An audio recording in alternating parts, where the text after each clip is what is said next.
आज होली मिलन के उपलक्ष्य में फरीदाबाद और बल्लभगढ़ के गण्यमान्य लोग इकट्ठे हुए हैं। जनसाधारण तो नहीं इकट्ठा हुआ है क्योंकि कुछ गवर्नमेंट की तरफ से रेस्ट्रिक्शंस हैं, कुछ कोरोना की समस्या है, प्रॉब्लम है। तो समाज के गण्यमान्य लोग कुछ इकट्ठे हुए हैं जो सोशल डिस्टेंस पे बैठे हुए हैं। उसी बीच में हमारे जाट सभा के गण्यमान्य पदाधिकारी आज मौजूद हैं। तो आज मैं उन सब के विचार लेना चाहूँगा और होली के इस उपलक्ष्य में होली की शुभकामनाएं, वो किस तरह से होली को देखते हैं समाज के लिए।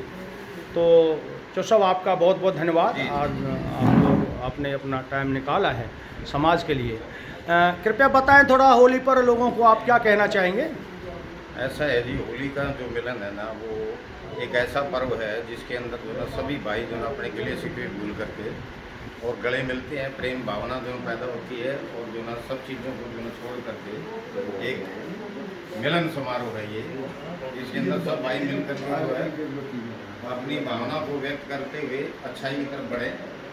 यही हमारी जो ना सब सभी की जो ना ये हमारी भावना है।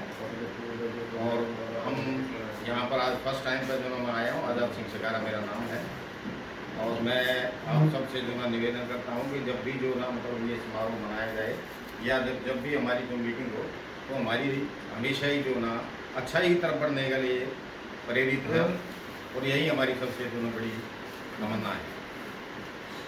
यही मैं कहूँगा हमारी जो है। आपका बहुत बहुत धन्यवाद जी, थैंक्स। हमारे प्रधान जी भी आए हुए हैं जाट सभा के, सुभाष जी। तो मैं प्रधान जी से निवेदन करूंगा थोड़ा देशवासियों को, समाज को और कुछ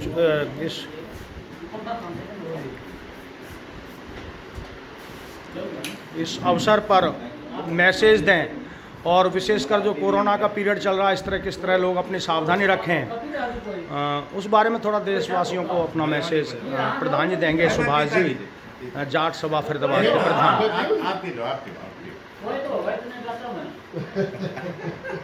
नहीं है जी, 24 घंटे चले जी इसका पक्का। आदरणीय सरदारी जो आज यहाँ होली मिलन के उत्सव पे यहाँ पधारे हैं, सभी का हार्दिक अभिनंदन है, स्वागत है। और मैं समाज से एक यही मैसेज देना चाहता हूँ कि पहली बात तो अभी जो कोरोना ख़त्म नहीं हुआ है उसका थोड़ा सा हमें मेंटेन रखना पड़ेगा। डिस्टेंस का भी वैसे भी हमें अपना प्रिकॉशन रखना हमारी जिम्मेवारी है और हम सभी सीनियर सिटीजन में आते हैं तो ज़्यादा नहीं है। इसलिए पहली बात तो ये है। दूसरा, ये हर हिंदुस्तान में हमारे धर्म के अंदर हर त्यौहार की अपना अपना महत्व होता है।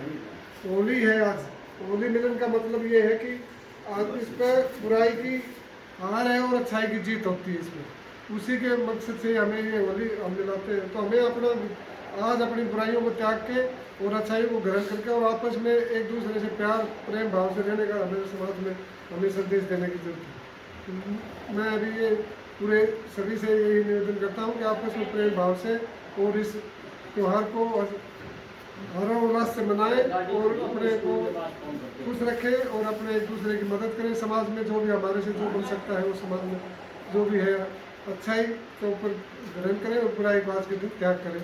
यही मैं कहना चाहता हूँ। धन्यवाद। समाज के जो नवयुवक हैं, लोग कहते हैं ज़्यादा भटक रहे हैं वो, या मर्यादाएं तोड़ते हैं, या उनके संस्कार आजकल इतने अच्छे नहीं हैं जितने पहले थे, जितने संस्कार हमारे बुज़ुर्गों के अपने टाइम में थे। तो नवयुवकों के लिए भी आप कोई ऐसी चीज़ बताना चाहेंगे जिससे थोड़ा नवयुवक संभलें, और क्योंकि कल देश की सुरक्षा उनके कंधों पर है, तो उनके लिए कोई मैसेज आप ऐसा देना चाहें। सबसे बड़ी बात आज के ज़माने में यही होगी कि जो हमारा नवयुवक है वो वाकई में भटका हुआ है। वो समाज से जो संस्कार है समाज के वो ग्रहण नहीं करके वो दूसरे आजकल जो ये पश्चिमी सभ्यता है उसके ऊपर ज़्यादा उसमें चल रहे हैं और जो हमारे संस्कार हैं उनको ध्यान नहीं करते, नहीं अपनाते हैं। इस वजह से उनके संस्कारों में बहुत फर्क आ गया है। वो सिर्फ अपनापंथी रखते हैं, समाज के बारे में वो कुछ नहीं सोचना चाहते, समाज के बारे में वो बहुत ही कम रुझाव होगा भी हमारे समाज में हमें कुछ करना भी है। सिर्फ अपना वो हमारी शिक्षा ऐसी होगी कि हमें बस कमाने के लिए ही शिक्षा दी जाती है, बस वो कमाने का ही उनका ध्यान है, बाकी वो नहीं उस पर ध्यान नहीं देते ज़्यादा। तो ये समाज को हमें भी अपने बच्चों को संस्कार डालने चाहिए ताकि वो समाज के प्रति जागरूक हो, तो समाज में आपस में उनका प्यार बढ़ेगा। प्रधान जी, आपकी संस्था भी काफ़ी पॉपुलर है, आप काफ़ी सोशल वर्क कर रहे हैं, घर घर में जाते हैं, लोगों से मिलते हैं, तो क्या आपकी संस्था भी कुछ नवयुवकों के लिए कि उनके संस्कार अच्छे बने, वो अच्छे प्रतिभाशाली हों, शिक्षा में अच्छे बढ़ें, स्पोर्ट्स में अच्छे बढ़ें, इसके लिए क्या क्या काम करते हैं, थोड़ा उस पर भी दृष्टिकोण डालें? देखो जी, हमारी इच्छा है कि जो बच्चे हैं आज के, उनके लिए एक ट्यूशन का हिसाब किताब हम चाहते हैं कि संस्था की तरफ से कोई ऐसा एक संस्था के हिसाब से ट्यूशन का बच्चों के जो नवयुवक हैं उनको हम कोई ऐसी शिक्षा दे सके जो कंपटीशन में IPS IAS जैसे भी है, UPSC की परीक्षा, तो उसके लिए हम प्रयास कर रहे हैं ताकि कोई ऐसी जगह हमें मिल जाए ताकि उससे हम उसको बारे में आगे बढ़ सकें। हम चाहते हैं कि हम अपने बच्चों के लिए समाज में जो भी नवयुवक है उनके लिए कुछ न कुछ करें, ये हमारा एक मोटो है और उसको हम इम्प्लीमेंट करने के लिए लगे हुए हैं। तो भगवान से प्रार्थना है कि जल्दी ही हम करेंगे इस बारे में कुछ। प्रधान जी, जो समाज के बहुत ही विशिष्ट और अग्रणीय जो लोग हैं, उनको नेता तो मैं नहीं कहूँगा क्योंकि नेता का मीनिंग आजकल दूसरा निकलता है, लेकिन मैं उनको सरदार कह सकता हूँ। राम राम जी,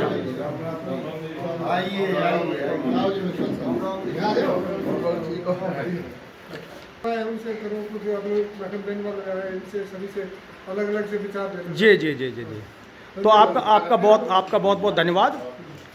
समाज सेवा में आप लगे हुए हैं और हम आपसे यही आशा रखते हैं कि आप लोग हमेशा ही इस तरह से पूरा जीवन समाज की सेवा के लिए लगे रहेंगे। तो मेरे साथ हैं प्रधान जी। प्रधान जी, आपका बहुत बहुत धन्यवाद। आप भी सोशल वर्क में लगे रहते हैं और आज इस होली मिलन के मौके पर, शुभ अवसर पर आप समाज को और देश को क्या मैसेज देना चाहेंगे? सबसे पहले सभी को नमस्कार। जो आज ये हमारा होली का पर्व है, ये हिंदू पंचांग के हिसाब से मनाए जाते हैं सारे पर्व हमारे, और उसमें अगर हम माने तो जो होली का त्यौहार है ये मैं समझता हूँ दिवाली के बाद दूसरी रैंक पे आता है। बहुत बड़ा त्यौहार है हिंदू मान्यता में।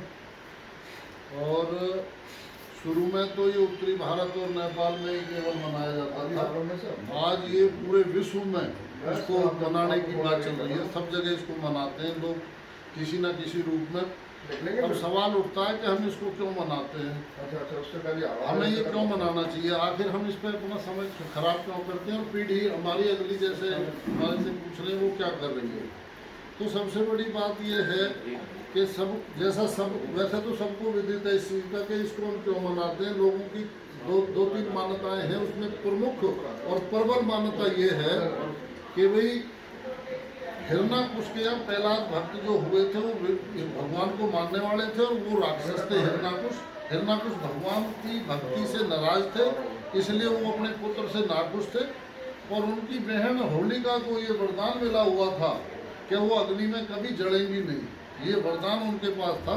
तो उसने एक युक्ति सोची और अपनी बहन की गोद में हिरण्यकुश को, प्रहलाद को बिठा के उसको भस्म करना चाहते थे।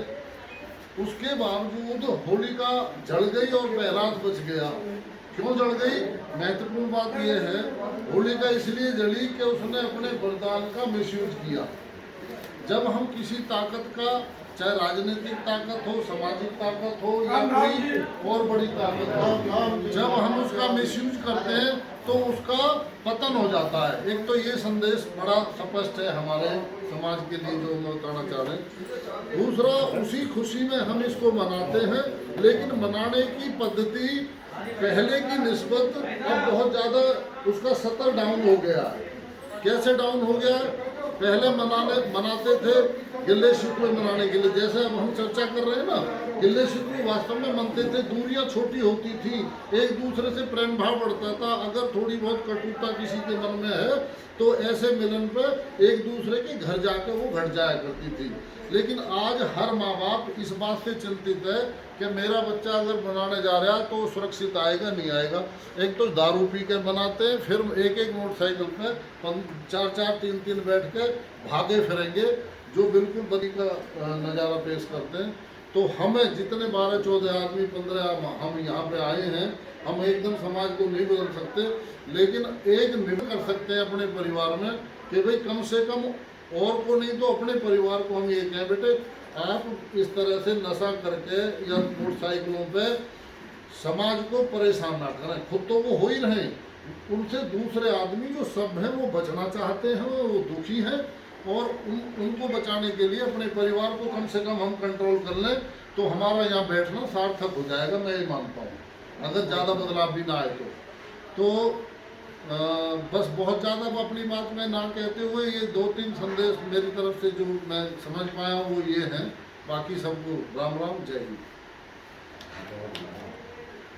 एक थोड़ा कमेंट लेना चाहूँगा कि निकिता तोमर पर अभी जजमेंट आया है, लोग एक्सपेक्ट कर रहे थे कि भी शायद फांसी की सज़ा होगी, हाँ लेकिन उम्र कैद की सज़ा है, वो भी 2 मुलजिमों को, और एक को बरी कर दिया गया है। मुझे लगता है लोग उससे खुश नहीं है, आपका क्या मानना है? नहीं, उससे देखो, इसमें जिस तरह का जघन्य अपराध था या जैसे कत्ल का केस है, इसमें 3 ही फैसले होते हैं, चौथा फैसला होता नहीं है। या तो बरी होगा, या आजीवन कारावास होगी, या फिर फांसी की सजा होगी। 3 फैसले होते हैं। तो ये दूसरे नंबर का फैसला दिया है। इस केस में जिस प्रकार से लड़की को मारा गया था, उसके कॉलेज पे जाकर रैगिंग करके, और एक तरफा कार्यक्रम था ये, इसमें हम भी हल्का मानते हैं, इनको निपटाना चाहिए था। हमारी मानसिकता ये है कि इसमें लड़की का पक्ष बिल्कुल पाक साफ नज़र आता है, क्योंकि उसको ज़बरदस्ती मारा गया। तो इसमें दूसरे दर्जे की नहीं बल्कि पहले दर्जे की सज़ा की उम्मीद हम करते थे न्यायालय से। हाँ, एक बहुत अच्छी बात न्यायालय ने करी है कि समय पे और जल्दी समय पे निपटाया फास्ट ट्रैक कोर्ट ने, ये एक अच्छी खबर है। बस जेल में तो डाल दिए, पर नंबर 2 की बजाय नंबर 1 का डिसीजन होना चाहिए था। महिला और बेटियों की सुरक्षा के लिए आप क्या सुझाव देंगे? उनको क्या समझाना चाहेंगे बेटियों को, किस तरह से वो अपने आप थोड़ा ध्यान रख सकें सुरक्षा के बारे में? सुझाव मेरे 2 हैं। एक तो जैसे हम रात में कार्यक्रम में थे, जैसे कभी हम बैठते हैं ना आपस में शाम को, कोई दिन में जॉब पे जा रहा है, कोई बिजनेस में जा रहा है, तो शाम को जब हम एक टेबल पे बैठे तो अपने बच्चों को हम ये जरूर बताएं भाई तू मोटरसाइकिल के कागज़ पूरे रख, तू गंदे लोगों में मत जा, या तू ड्राइविंग स्लो करना, या बेटी तू अकेली मत जाना। इस तरह के सुझाव जो हम दे सकते हैं अपने बच्चों को, एक तो ये दे सकते हैं। और दूसरा ये है कि मान लो गलती दोनों तरफ से ना हो के एक तरफ से अगर कोई लड़की को या लड़के को कोई छेड़ता है, टॉन्टिंग करता है, तो बच्चों को हमें ये बताना चाहिए बेटे उसकी सूचना हमें इमीडिएट दी जाए। ऐसा नहीं है कि उसको हम ये कह दें तूने क्यों बताई, तू भी गलत है, या मतलब जैसे तुझे नहीं करना चाहिए था, या हमारी बदनामी हो जाएगी। ठीक है, लोक लिहाज बहुत ज़रूरी है, हमारा समाज मानता है, लेकिन उसको मानने के साथ साथ हमें उस पर थोड़ा सा अगर शुरुआती स्टेज पे ही एक्शन ले लेंगे तो मेरे ख्याल से कुछ बेहतर अंकुश लग पाएगा। आपका बहुत बहुत धन्यवाद। धन्यवाद। ये आज सुभाष चौधरी जी हमारे अध्यक्ष जाट सभा के, इन्होंने हम सब भाइयों को इस होली के उपलक्ष्य में इकट्ठा होने का, थोड़ा सा बैठ के अपने विचार रखने का मौका दिया। इसके लिए सुभाष चौधरी जी का और सब भाइयों का मेरी तरफ से बहुत बहुत राम राम, धन्यवाद।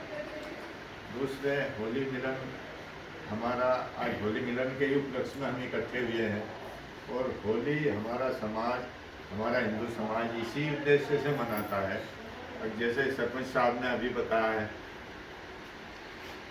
इसमें तो बहुत कथाएं हैं इस तरह की, लेकिन ये अच्छाई पे एक तरह से बुराई को ही नष्ट करने वाली बात है, और बुराई को ही हम जला कर आते हैं। मान लीजिए अच्छाई बच जाती है, बुराई जल जाती है। जैसे होलिका जल गई थी और प्रहलाद जी बच गए।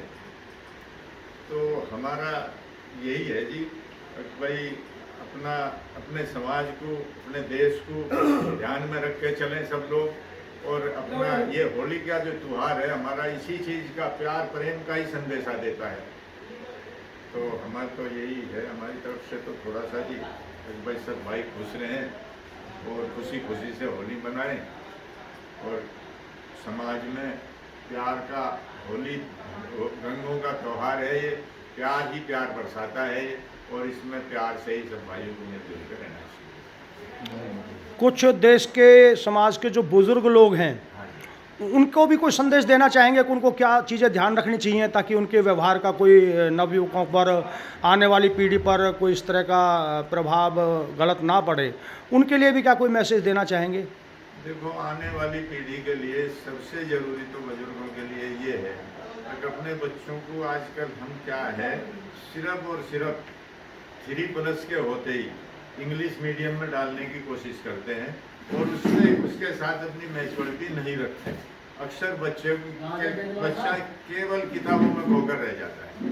तो हमें ये चाहिए अपनी जो देखो हमारे मोदी जी, अब हमारी सरकार बहुत अच्छा कार्यक्रम करने को जा रही है। थोड़ा सा विद्या में हमारी सांस्कृतिक विद्या को भी ला रही है पढ़ाई के अंदर। अब जब सांस्कृतिक विद्या पढ़ाई के अंदर आएगी तो बच्चों में संस्कार भी आएंगे। और मेन बात यह है कि बच्चों को, माँ बाप को, गार्जियन को चाहिए बच्चों से एक इस तरह की दोस्ती अपनी बना के रखे, वो अपने मन की बात कहीं भी बार उसके साथ कोई इंसिडेंट होता है अपने माँ बाप को बताने में हिचकें। अगर ये बात हमारे बच्चे के अंदर होगी तो उसका मनोबल भी मजबूत रहेगा, हम उसकी समय पर मदद भी कर पाएंगे और उसे आगे भी बढ़ने के लिए प्रेरित करेंगे। तो आपका बहुत बहुत धन्यवाद। इस होली मिलन समारोह पर एकत्रित में सभी को होली की हार्दिक शुभकामनाएं। सभी ने अपना टाइम निकालकर और यहाँ आने का मौका दिया, उसके लिए बहुत बहुत धन्यवाद, अभिनंदन, स्वागत। बाकी कोरोना का दौर चल रहा है इसलिए आदमी भी कम आए हैं और ज़्यादा बुलाए भी नहीं गए थे। फिर भी होली हमारे से पहले औरों ने भी इस पर बहुत प्रकाश डाला। होलिका का हमारे सरपंच साहब ने जो कहा था कि उसको वरदान था, ऐसा था। होलिका हिरण्यकश्यप की जो बहन थी उस पर एक ओढ़नी थी जो कि वो आग में या कहीं पर भी कभी जलती नहीं थी, जो उसे सुरक्षित रखती थी। होलिका उसको रखती थी। और जब हिरण्यकश्यप ने प्रहलाद को खूब समझाया कि भाई इसमें ये बुराई है कि तू दूसरों का नाम लेता है, मेरा नाम ले, मैं ही हूँ जो कुछ, क्योंकि आपापन हिरण्यकश्यप दिखाते थे तो उस अत्याचार को प्रहलाद सहन नहीं कर पाते थे। प्रहलाद भगवान के भक्त थे, उसको कई तरह अत्याचारों से उन्होंने गुजरना पड़ा। लोहे के खंभे पर गर्म करके लगा दिया, भगवान ने चींटी चलाई, प्रहलाद खुशी से उस पर लग गए। इसके बाद में कि जब ये सब जगह से कृष्ण हिरण्यकश्यप आ लिए तो होलिका को कहा था कि इनको आग में लेके बैठ जाओ। उसने चुनरी ओढ़ी और लेके प्रहलाद को बैठ गई कि मैं तो इससे बच जाऊंगी, बाकी का प्रहलाद जल जाएगा। भगवान की कीर्ति थी कि प्रहलाद जब भगवान के भक्त थे उनको साथ दिया। हवा का इतना जबरदस्त झोंका आया कि वो चुनरी ही उड़ गई, होलिका जल गई और प्रहलाद बच गई। तो हमेशा बुराई हारती है, अच्छाई जीतती है। मगर लोग वाग अच्छाई में टाइम लगता है, बुराई में टाइम नहीं लगता। आदमी उसको ज़्यादा यूज करते हैं, इसमें बहुत कम टाइम लगता है। जैसे कि होम्योपैथिक की दवाई है, धीरे धीरे बीमारी को ख़त्म करती है। एलोपैथिक है, वो तुरंत ठीक कर देती है, उसको लेते हैं और अन्य बीमारी और पैदा हो जाती है। इस तरह से होली का पर्व जो है बुराई को ख़त्म करके अच्छाई ग्रहण करना ही एक होली का पर्व है, इसीलिए मनाया जाता है। जिस तरह से एक गाना भी है कि रंगों में रंग मिल जाते हैं, दिलों में दिल मिल जाते हैं। तो होली पर दिल मिलने चाहिए, शरीर न मिल के दिल मिलने चाहिए। मगर वो भावनाएं हमारी संस्कृति पहले थी। पहले गाँव में, देहातों में, हर जगह इतना ज़बरदस्त प्यार था कि होलिका पे दिखाई नहीं देता कि आदमी कहाँ, अपने आप सभी इकट्ठे हो जाते थे। और महीनों महीनों तो होलियाँ हुआ करती थी, साखी गाया जाती थी। आज कहीं पर देखने तक को नहीं मिलता। और आदमी रात को खेत काटते थे उजाली रात में, और दिन में सोते थे और शाम को फिर होली खेलते थे। और फिर जाके खेत काट दे, होली खेत में ख़त्म करने के बाद 12-1 बजे। पूरी रात किटाई करते थे। तो ऐसा समय था जबकि हमारी पुरानी संस्कृति इतनी विद्यमान थी कि हर आदमी के दिल में बसी हुई थी, प्यार बसा हुआ था। शाम के टाइम हर आदमी के दरवाजे पर 10 आदमी हुक्का पीते नजर आते थे। हुक्का को पंचों का प्याला कहा गया था, इसकी इतनी बड़ी इज्जत हुआ करती। आज क्या है, आज हुक्का पता कहाँ पीते हैं? नौजवान ये हुक्का बार बनी हुई है उनमें हुक्का पीते हैं, और उसमें क्या पीते हैं? वो नशे वाला हुक्का है जो कि आदमी को तुरंत नशा करे। तो ये पहले नशे न होके ये प्यार मोहब्बत की निशानी थी।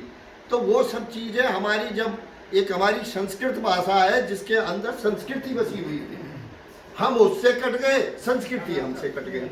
तो हमें सबसे ज़्यादा अपनी संस्कृति पर गौर करना चाहिए और हर आदमी से मोहब्बत करनी चाहिए।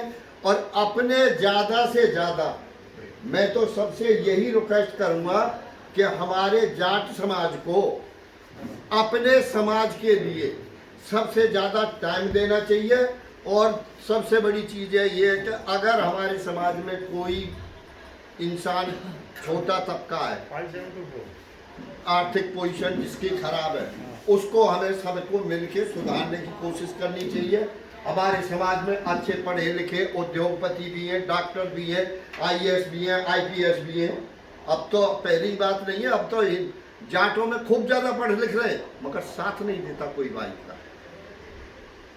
कभी भी कि कोई अच्छी पोस्ट पर लगा होगा, कोई जाके कह दे कि जाट का लड़का है यार, बड़ी पोजीशन खराब है, पढ़े लिख गया और वो उसकी सर्विस नहीं है, हाँ देख लेंगे, मगर इस शब्द के अलावा दूसरा शब्द नहीं आएगा और वो नहीं लग पाएगा। तो हमें ये प्रवृत्ति बदलनी पड़ेगी। आप सीखो पंजाबियों से, आप सीखो मुसलमानों से, क्या कोई भी धंधा करे उनका साथ देते हैं और साथ में लगेंगे, उन्हें सिखाएंगे, उनसे करवाएंगे और वो आगे बढ़ के चले जाएंगे। और हम कहाँ थे, हर जगह हमारा नाम था इस जाट समाज का, जबकि मिलिट्री में भी, देश में की सेवा में, रक्षा करने में जाट का सबसे अहम कर्तव्य, सबसे पहला काम है। जाट रेजिमेंट बनी हुई है, हर जगह जाट का नाम होने के बाद मगर जाट का कहीं प्रभुत्व खत्म ही होता जा रहा है। अब कोई नाम नहीं लेता, गवर्नमेंट ही कर रही। तो इस तरह का हमें अपना आपसी सहयोग या संपर्क बनाना चाहिए, जो कि हम आपस में मिल सके और एक दूसरे की सहायता कर सके। मैं तो यही कहूँगा। और सबसे होली के इस शुभ अवसर पर कि सब अपना प्यार मोहब्बत से होली मनाएं और अपने बच्चों को अच्छी शिक्षा, अपनी संस्कृति की तरफ ज़्यादा मोड़ के रखें, न कि पाश्चात्य सभ्यता की तरफ। बस धन्यवाद। धन्यवाद आपका। रंगों के त्यौहार पर सभी को शुभकामनाएं, जितने भी उपस्थित हैं। और जो कल मैसेज गया था तो उसके लिए वैसे बुलाया था, कोरोना काल में कम लोग हुए हैं, तो ये भी अच्छी बात है कि कुछ प्रतिबंध है, इसके लिए सभी का फिर धन्यवाद।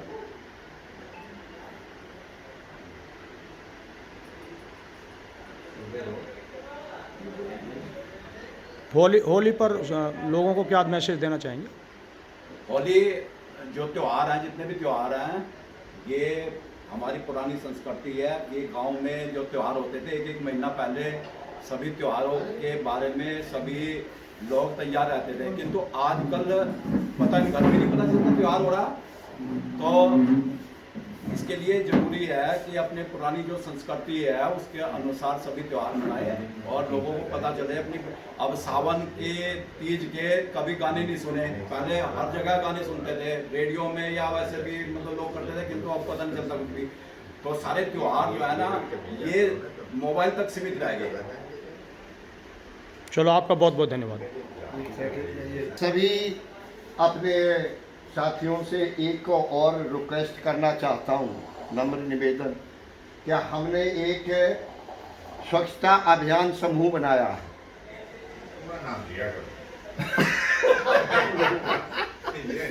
चलो वो कोई बात नहीं, उसमें हमें बहुत बड़ा योगदान मिल रहा है समाज का। वो ऐसा नहीं है कि भाई कभी हमारा एक ही बिरादरी का हो, सभी का है स्वच्छता अभियान समूह। हमने समझा था कि जब हमारे फरीदाबाद शहर को स्मार्ट सिटी घोषित किया गया है, तो हम क्यों ना अपना भी हमारा कुछ अपना योगदान दे सके। हमारा भी समाज का योग होना चाहिए कि जो हम स्मार्ट सिटी में कुछ, तो हमने हर जगह हम खुद भी सफाई करते हैं। हम ये नहीं देखते कि ये सफाई करने वाले मजदूर जो सफाई करते का वो भी इंसान है जो से हम हैं, तो हम भी कर सकते हैं और हम करते हैं बराबर। और अभी भी आपने देखा होगा कि पेड़ों पर हमने सफ़ेदी और लाल पट्टी, ये यहाँ से लेके ये बाईपास तक और यहाँ से लेके इधर चहल चौक तक और उधर अटल पार्क है, गोवर्धन पार्क है, सर छोटूराम पार्क है, इनमें सभी पेड़ों पर इस तरह की हमने लगाया हुआ है। सारे पार्कों की सफाई करिए, जो देखते हैं अच्छी प्रशंसा, अच्छा योग मिल रहा है हमें। हर आदमी ये कहता है कि बहुत अच्छी, मगर कुछों के अंदर जो वो है ना भावना, तो मैं सबसे रिक्वेस्ट ये करूँगा कि जितना हमें आप सहयोग दे सके तो वो मैं आपका बहुत बड़ा एहसान और ये कहूँगा कि आप समाज के लिए बहुत बड़ा काम करेंगे। जो हमारा किसी भी तरह से योगदान, हमारी प्रशंसा करके भी आप योगदान दे सकते हो। मैं ये नहीं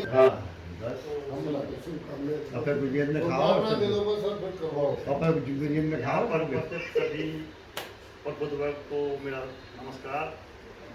होली के इस पावन पर्व पर समस्त देशवासियों को और समस्त जो यहाँ पर बैठे मौजूद है सबके परिवार को होली का त्यौहार है, शुभ हो, मंगलमय हो और किसी प्रकार का मनभेद या मतभेद, देखिए सामाजिक एक प्राणी है, पूरे साल में काम करता है, किसी न किसी के प्रति आ जाती है, उसमें मनभेद आता है, मतभेद भी आता है। तो इस त्यौहार का जो मनाने का जो मूल उद्देश्य ये कि पूरे वर्ष में समाज में किसी प्रकार का मनभेद हुआ है उसको होलिका में दहन करके और फिर एक नई ऊर्जा के साथ काम करें।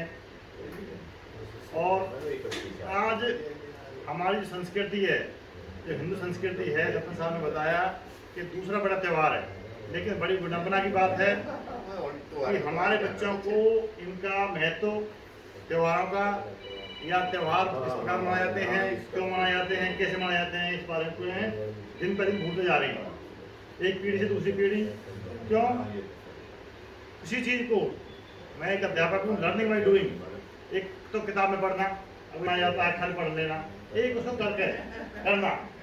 तो जब हम करते हैं तो बताने की जरूरत है, अपने आप सीख जाता। हमारे बच्चे जब हम बच्चों के सामने मनाते हैं, रंग से मनाए, जैसे मनाए, जो उनको कुछ उसके बारे में बताते हैं तो अपना सीखता है। तो हमारी नैतिक कर्तव्य बनता है कि आने वाली पीढ़ी को हम हर त्यौहार को, हिंदू संस्कृति को, अपने जो हमारी जो सामाजिक रूप से सभी प्रकार के जो अच्छे सद्गुण हैं और किस प्रकार से आने वाले समाज में देश बच्चे हैं, हमारे देश के भविष्य हैं, अगर उनको नहीं बताएंगे, सही रास्ता नहीं दिखाएंगे, तो एक गलत रास्ते पर जो आज हमारा जो ग्लोबल है जा रहा है, तो उसकी नैतिक जिम्मेदारी हमारी बड़ों की बनती है कि उनको अच्छे रास्ते पर लेकर आएँ, अच्छे रास्ते समझाएँ। और होली के दोबारा से मैं होली के इस पावन पर्व पर समस्त देशवासियों को और यहाँ पर जो मौजूद हैं तो सम्मानित समाज के जो प्रबुद्ध वर्ग के लोग हैं उनको सभी को परिवार से शुभकामनाएं। जय हिंद, जय भारत। मास्टर एक प्रश्न आपसे मैं करना चाहूँगा, क्योंकि आपने कहा आप शिक्षा से जुड़े हुए हैं और देश का भविष्य नवयुवकों पर निर्भर करता है। आपके बच्चे जिस तरह से हमारे शिक्षित होंगे, आगे देश को उसी तरह वो संभालेंगे। तो मैं यहाँ पर एक आपसे प्रश्न करना चाहता हूँ कि आपने कहा कि अगर संस्कार सही हैं बच्चे के तो बच्चा अच्छा होगा, देश अच्छा होगा। तो संस्कार बनाने के लिए मुझे लगता है कि हमारे जो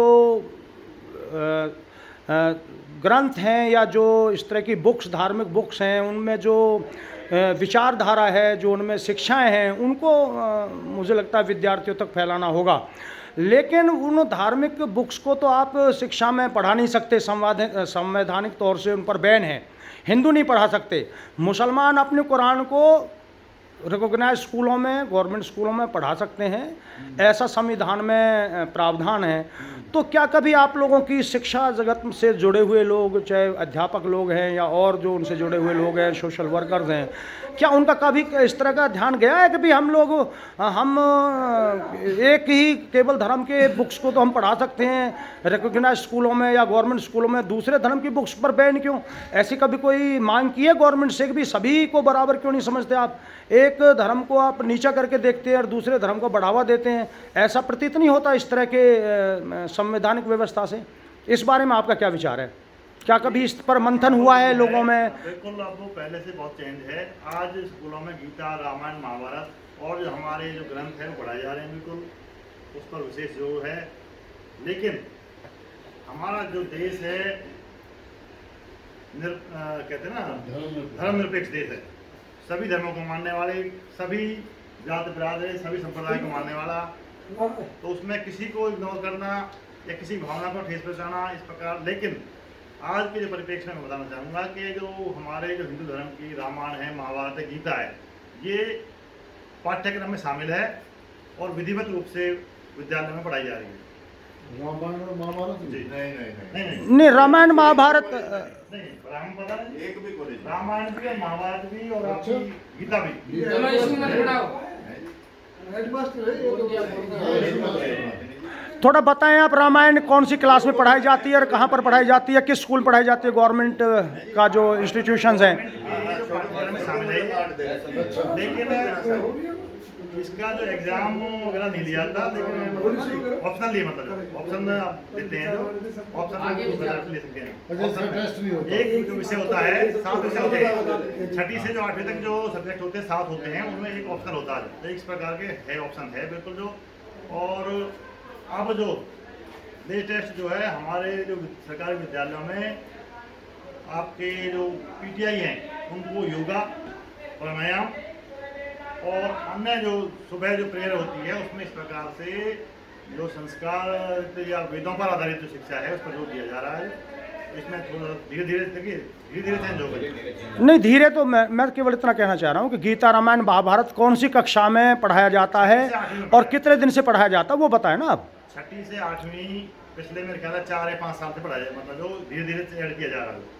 पहले गीता, जो गीता का सार मतलब बिल्कुल पूरा गीता, मतलब उसमें मतलब जो उसके मेन जो है जो सारांश है वो पढ़ाया जाता है। जो रामायण भी है, मैं आपको अगर नेक्स्ट मीटिंग होगी मैं आपको मतलब बुक्स। तो ये आप हरियाणा की बात कर रहे हैं कि या पूरे देश की? हरियाणा सरकार। लेकिन वो जो कानून है, चलो, आपका बहुत बहुत धन्यवाद। Thank you sir, thank you.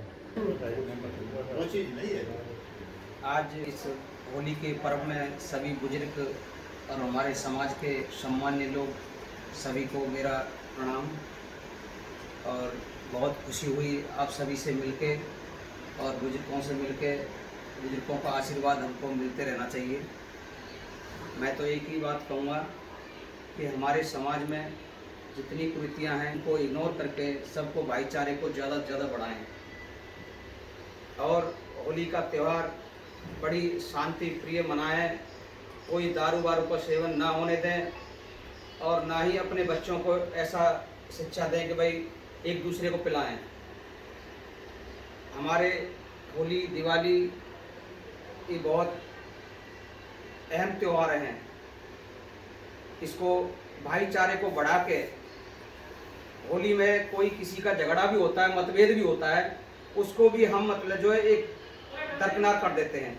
गले मिलो, गुलाल लगाओ, सभी भाइयों को भाईचारा बढ़ाओ।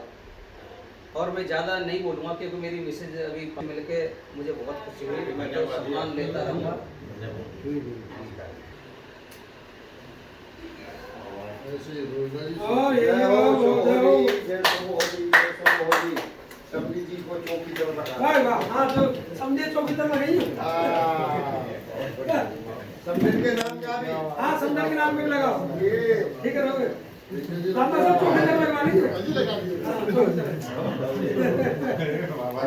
फूलों की होली और एक नया उदाहरण इन लोगों ने पेश किया है, बुज़ुर्गों ने पेश किया है फूलों के द्वारा, और समाज को एक मैसेज दिया है कि रंग और पानी और ये सब वेस्ट ना करें।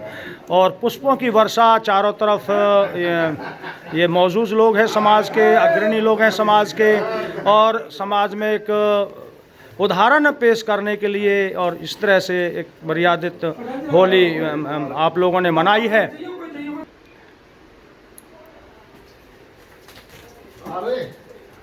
आप सभी को होली मुबारक हो, बहुत बहुत मुबारक हो। सभी बुज़ुर्गों ने एक मर्यादित होली मनाई है, बहुत बहुत अच्छा लगा, बहुत अच्छा लगा, एक उदाहरण पेश किया है। आप सबका बहुत बहुत धन्यवाद।